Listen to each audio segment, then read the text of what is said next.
Who here has heard of Joe Fairless? Yeah? Have we heard enough about him that we are a little excited to hear what he's got to say? Yeah? All right, well, Joe has been a good friend for 12 years. This conference would not exist without him. All of us being here together for a good time would not exist without him. A lot of us wouldn't be as far along in our journeys by following his content or participating in that ecosystem that he's built. So, in a sign of appreciation and gratitude, excitement and thrill, let's give this man a huge round of applause to talk about what he sees in 2024.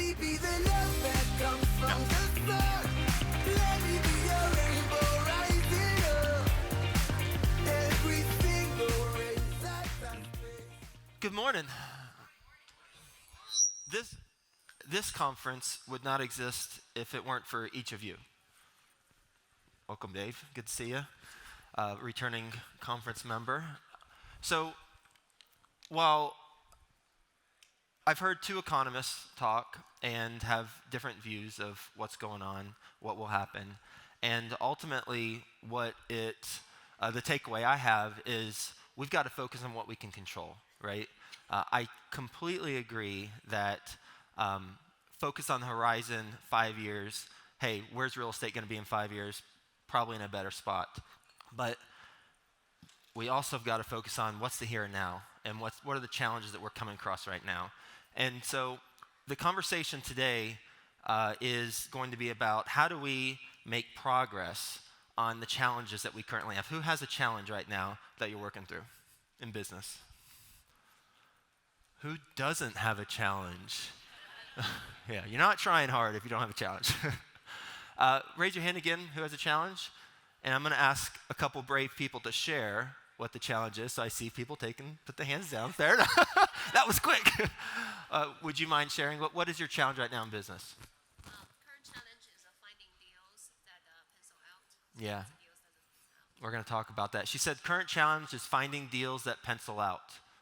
Yeah, I'll see a lot of heads nodding. Who else has another challenge?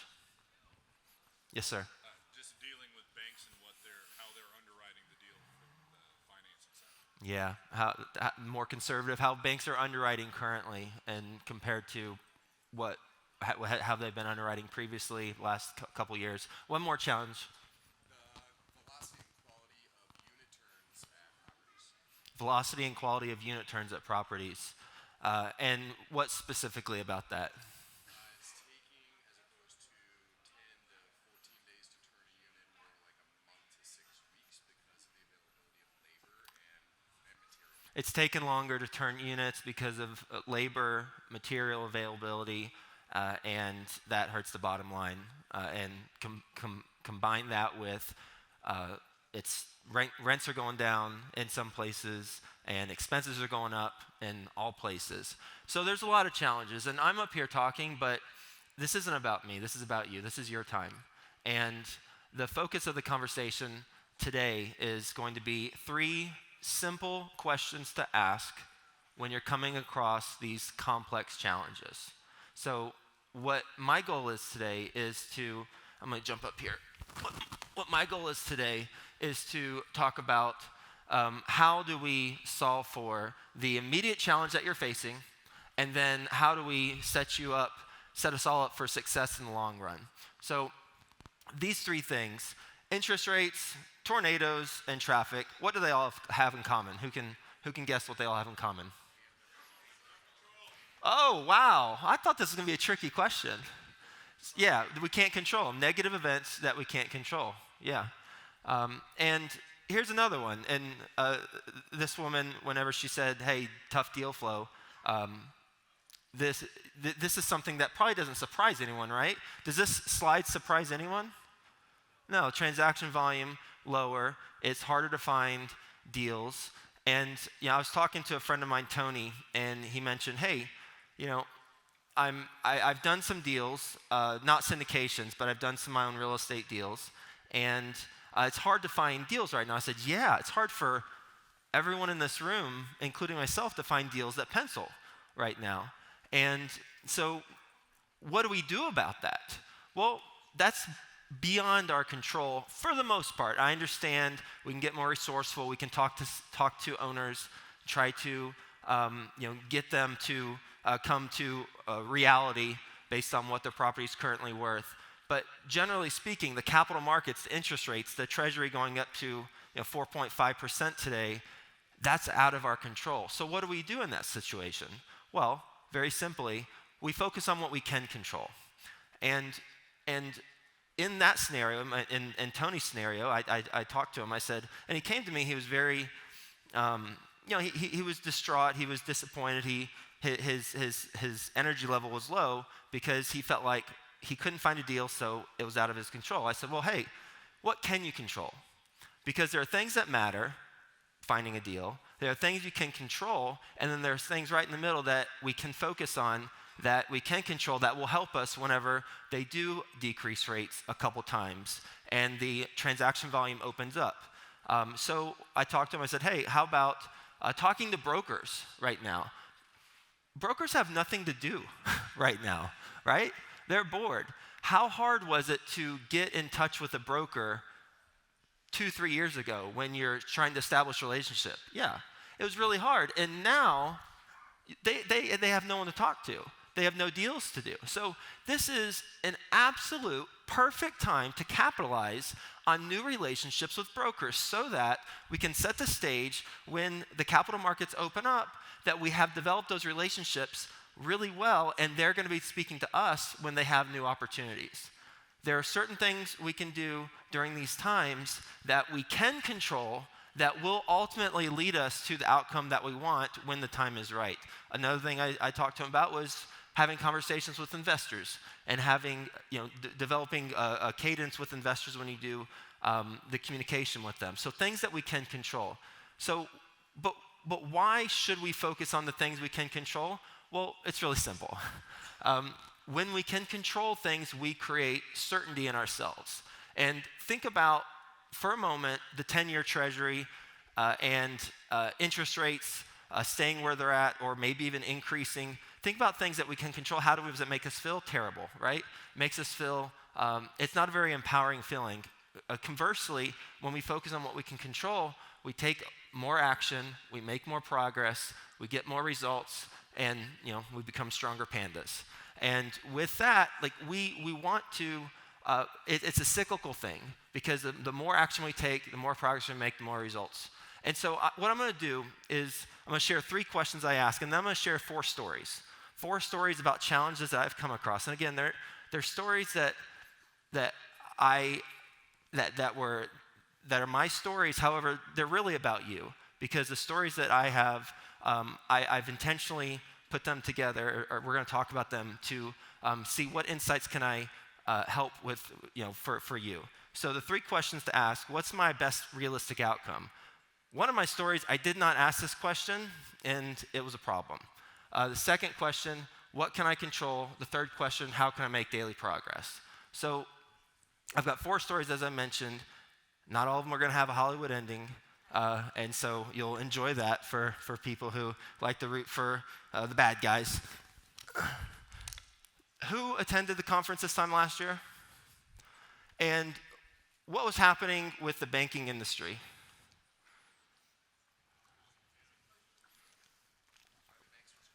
Crashing, yeah, crashing. And what bank in particular was going down?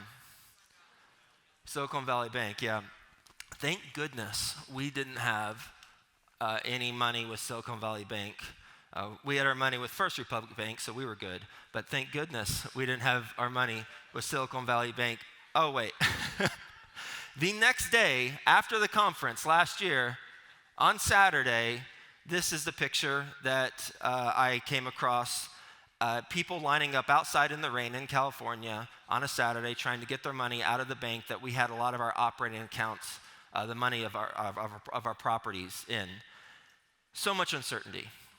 And it's a collapse your world type of event because of, in that moment, didn't know what was going to happen. Are these banks going to get bought out? What's taking place? So, what do we do in that situation? Well, asking these 3 questions: what's my best realistic outcome? What can I control? How do we make daily progress? Well, we're only talking about a weekend here. And this is literally the Saturday and the Sunday right after the conference. And So what we did is, well, obviously we want all the money in the operating accounts to be FDIC insured. How do we do that? We were talking to bankers at First Republic Bank, and we ended up coming up with a solution called a cash sweep. Anyone familiar with a cash sweep? Yep. So for those of you who aren't familiar with the cash sweep, you basically take the money from your bank, or the bank takes the money from that they have with you, or you have with them. They spread it out to affiliate banks at 250K levels. That way you have your money FDIC insured across the board. They do that every day. So here's another example. So we had to get technical expertise in a short period of time. Who remembers, who's closed a syndication before? And what kind of feeling was that when you closed your first syndication? Yeah, I just see someone flexing their muscles. That's right. It's a great feeling. This was an article right before I closed on my first syndication. Forget buying a single-family home, purchase an apartment complex, and talks about from his rented apartment in New York City in East Village, former advertising executive Joe Fairless, final stages of closing a $6.8 million apartment building in Ohio. What the article should have entitled is forget buying a single-family home, so that's good. Purchase an apartment complex, that's good. But they should have added one more thing: if you know what you're doing. Because once I closed on that, 92% occupied during due diligence. I talked to the owner, and the owner said, hey, if you want it to be 100%, I got you. I'll hook you up. And I said, yes, please, thank you for being so kind to me. Those 13 units that were down units were then magically rented, so it was 100% occupied whenever I took over. Turns out, after we closed, those 13 units were occupied by people from the homeless shelter that he had moved in. Needless to say, they didn't pay rent, and that was about a $10,000 cost for each of the units to get it move-in ready. So right out of the gate, $130,000 down. Then rain came, unfortunately, lots of rain, and we couldn't figure out how to solve for a drainage issue. I called it a 40K rainstorm every time it rained, because we'd have a restoration company come out $40,000 later, and then then it's still a disaster zone, because if anyone had a restoration company come out to their property, that's like step one of many steps, because after they come out, you've got to clean up after the restoration company. So anytime it rained, I would be I wouldn't be in a good spot emotionally and mentally. And my girlfriend, who's my wife now, my girlfriend at the time, Colleen, unfortunately, she wanted to be a meteorologist when she grew up. And so she would always let me know, hey, it's supposed to rain tomorrow, so we'll do a different, we'll have different activities. I'm like, oh no, it's going to rain. Eventually, she was on board with not letting me know when it was going to rain. And then, bed bugs. Who's got bed bugs? Who's had bed bugs at the property before? Yeah, those are pesky buggers. It takes a lot to get rid of them. And so all these things, these are challenges. So what do? Well, I didn't do one of these three questions. I didn't ask myself one of these three questions. And that's where I went wrong. I went wrong in a lot of areas. But once I was in the middle of it, I didn't ask all these three questions, because I know we're all going through challenges right now. And so think about the challenge that you have, and think about these three questions. And so I skipped the first question. What's my best realistic outcome? I skipped it. I shouldn't have. I went to what can I control, and how do I make daily progress? So because I went to what can I control, I moved from New York City to where the property is located, Cincinnati. I moved into the model unit. I would sleep there. I would go to a leasing office. I would try to lease up apartments. I tour the model unit. I tour people through the model unit, and I'd have my toothbrush out on the counter, and I'd tuck it away, and they'd be like, "Is anyone living here?" I'm like, "Don't worry about it. Do you like this unit?" I would go to Home Depot. I would get asphalt from Home Depot. I'd put it in the trunk of my Toyota Corolla. I'd drive it to the property, and I would fill potholes at night. I'd take the cleaners to Kroger Marketplace. We buy cleaning supplies, and then I would go help them clean. So I was doing everything I could that was under my control to make progress. And I was making progress, but it wasn't meaningful progress. And I bring this example up today because there might be a challenge that you're working through that, man, we have overachievers here. You're at a conference, you've chosen to invest your time at this conference. You've chosen to do this instead of other things. So, hey, you're an overachiever, I get it. And so it's highly likely you are making progress, but are you making meaningful progress that will ultimately help you with the end result, the realistic end result? And what I realize is that despite all my efforts, I wasn't going to solve the big challenge because I didn't ask what is my best realistic outcome.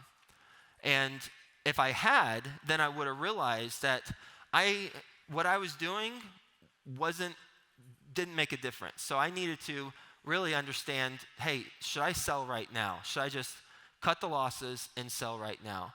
And so what happens if you don't ask this first question? It gets ugly. It gets really, really ugly. Because I ended up losing money, investors lost money, I ended up paying back investors, plus a return out of my own pocket. But by not asking that question, it cost a lot more money than it should have. And so my question is back to you, do you have the best realistic outcome identified for your challenge?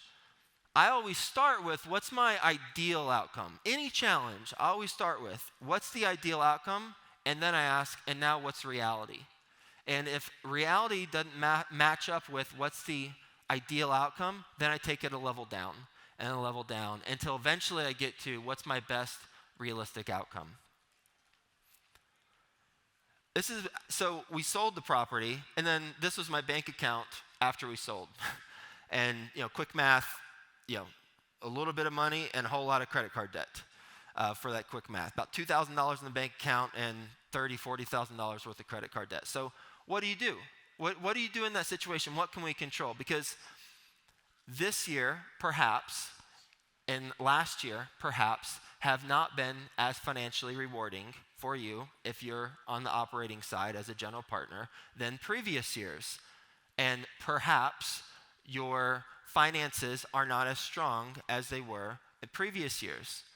Hopefully, they're nowhere close to what I was showing about 10 years ago.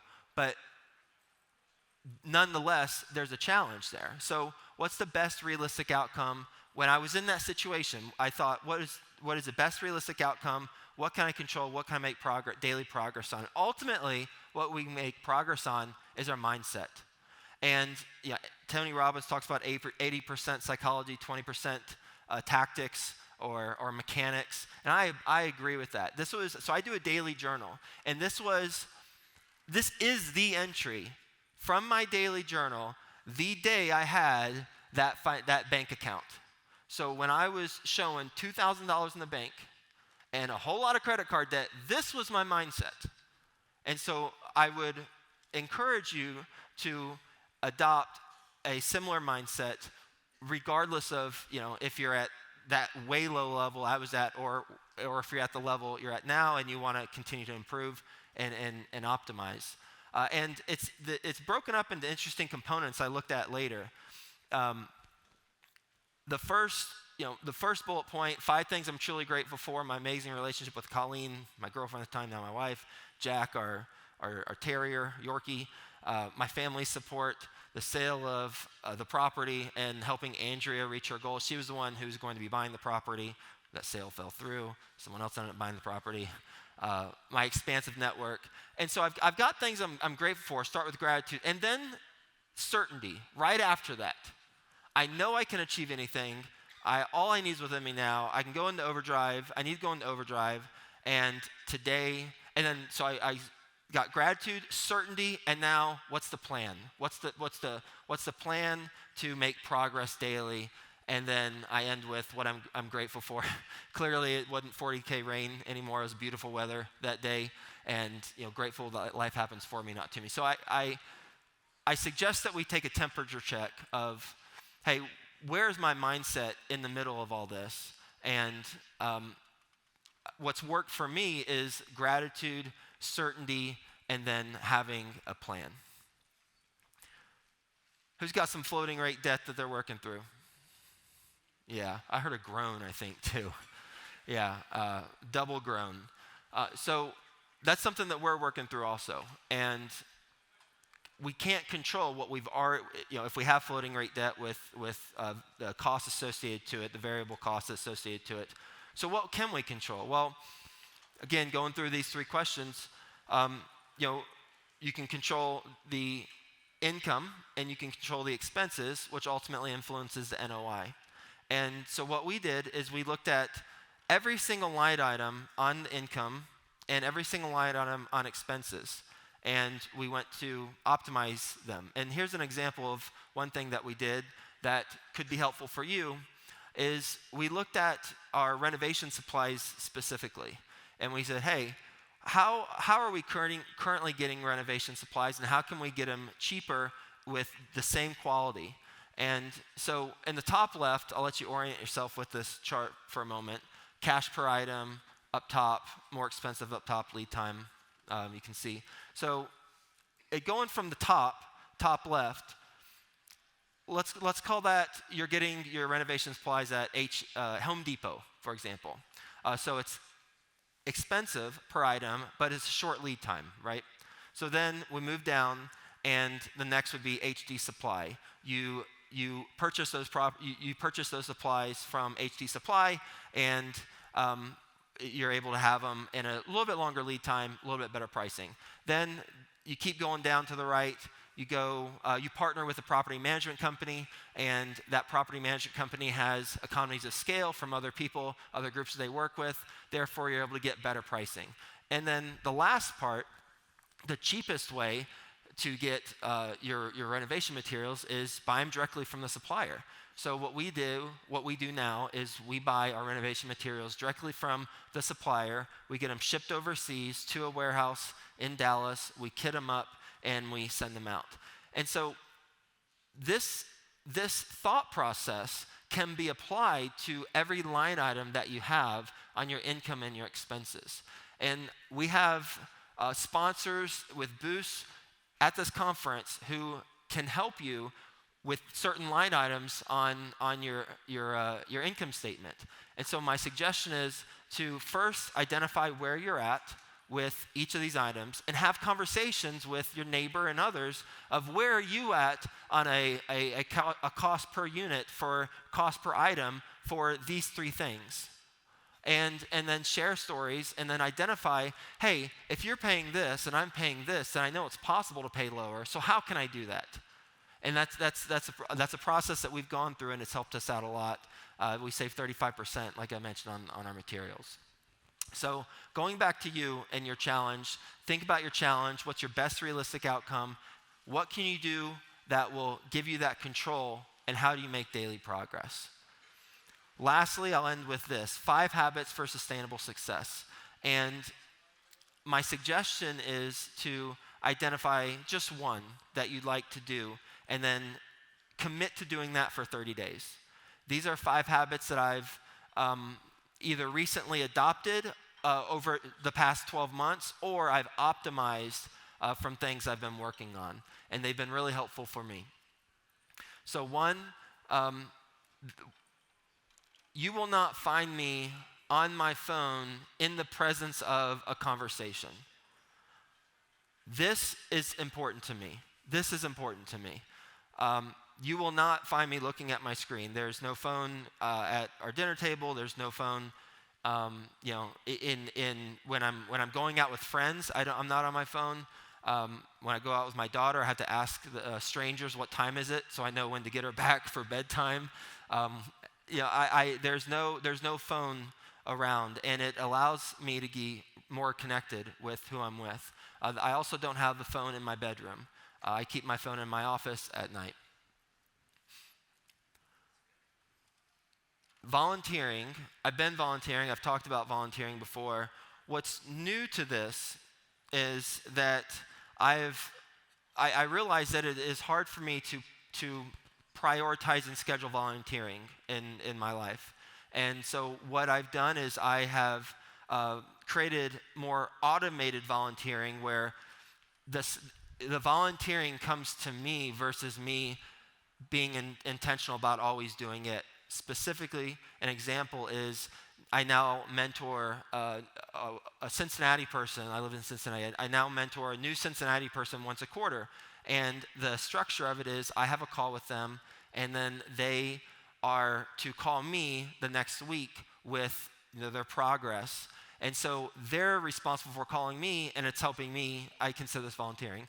It's helping me, automatically have this interaction with someone who I'm helping out for free, and it's on autopilot.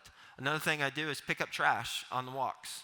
Just simply picking up trash, making the neighborhood better, bring that sack, and just feel good about it. And volunteering for hospice too. And ultimately, what this does is it gives perspective. It gives major perspective, and we need that perspective as entrepreneurs and as human beings. This is something, you'll love this. If you like that, you'll love this.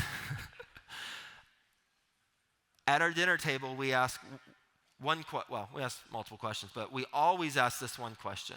What was your high C? We ask, what was your high C? And that stands for what was your highlight for today and what was your challenge? And think about how you can use that today and tomorrow at this conference. Think about those two questions. What's been your highlight while you've been here? What's the challenge that you're working through? Think how meaningful and deep those conversations can be by simply asking those two questions. What was your highlight, and what's your challenge that you're working through?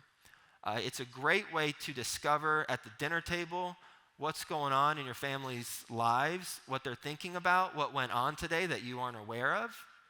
And it's a great routine. I've got a 5-year-old daughter. We've been doing this for at least a year, and she loves it. She brings it up at every meal, every dinner that we have. What's your high C?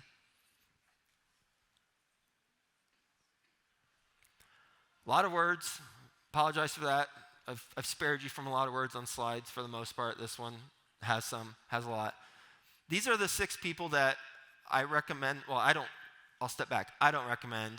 I read this and I champion what they recommend. And I came across it. It made a lot of sense. These are the 6 types of individuals that I agree with that we need in our life.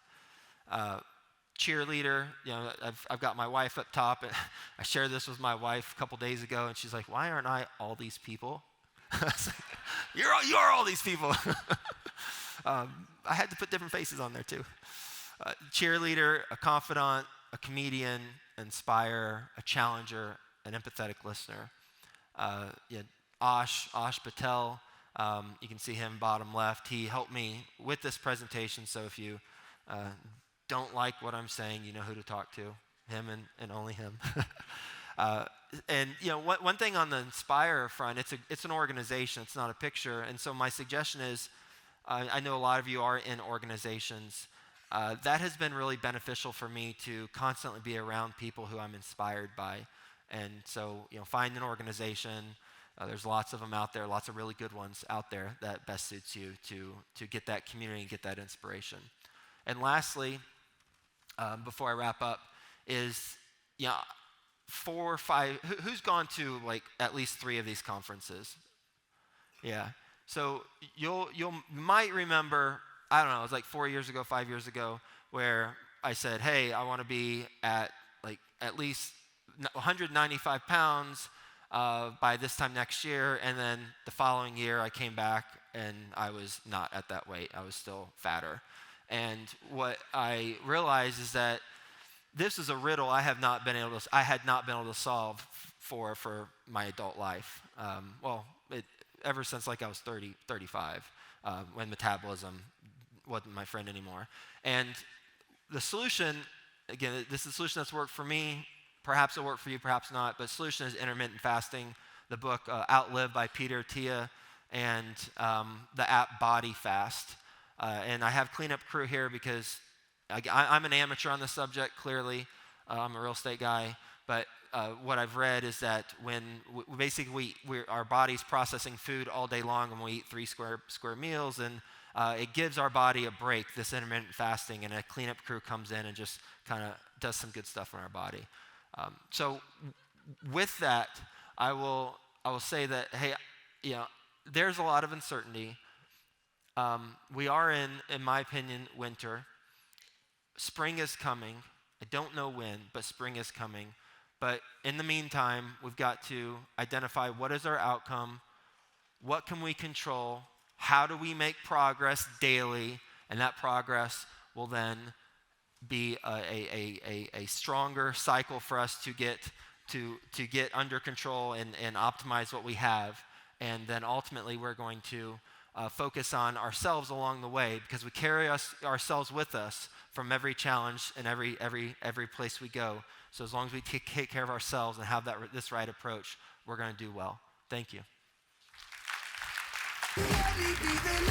Joe Fairless, everyone. One more round of applause. Woo.